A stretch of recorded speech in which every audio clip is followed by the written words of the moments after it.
Mitsuo's video opens with him at a lavish desk in his room, waving and sitting back in his chair. In the background, indie rock music can be heard coming from his phone on his bedside table, with an uncharacteristically casual outfit laid out on his bed. Good morning, Miss Kanna. Today is going to be an adventure. Though, I suppose not comparatively to other students in our class.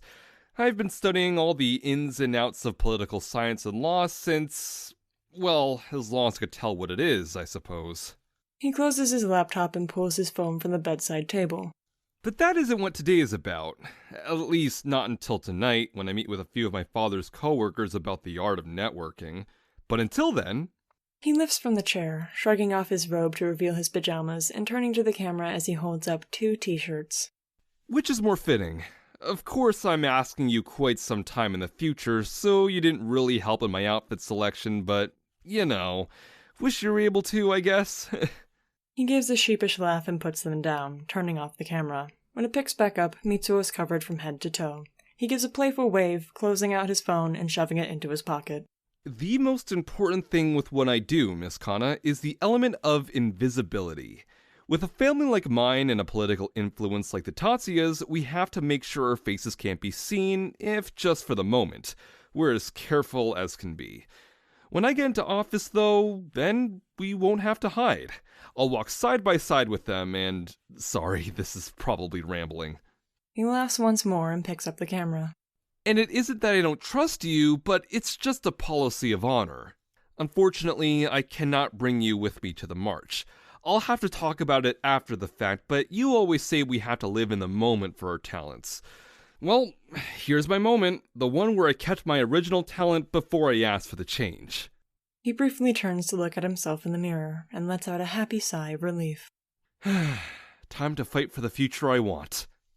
He turns off the camera. When it comes back, Mitsuo has returned to his room, beginning to tie a bow tie around his neck as he prepares a more formal outfit. He neglects the fact he still has a baseball hat and face mask on. It all went quite well, Miss Kanna. I regret I hadn't come up with the sign in time, but the ones I saw were quite wonderful. I don't doubt you'll see some on the news. He finishes the bow tie and glances in the mirror before laughing and taking off his face mask. He also shrugs off the baseball cap, attempting to fix his hair before pulling it into a loose ponytail behind his head. I'm sure a bit of hat hair won't ruin a lesson from your elders, will it?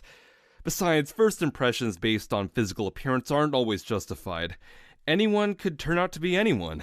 That's why you should always make a habit of, well, I suppose I don't need to tell you to be kind to everyone.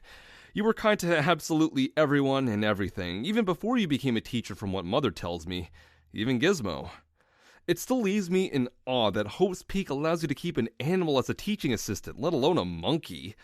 You have to tell me how that meeting went someday. He looks at his watch and clears his throat, shaking his head and gently patting his cheeks. No time for chit-chat. I leave in 10. I suppose I'll have to tell you the whole story about the marching class tomorrow, Miss Kanna. That's about it for the day of my life. After this meeting, I'm going with my family to see a show, so I won't be able to film anything else. I'm sorry. I'll make up for this poor grade somehow.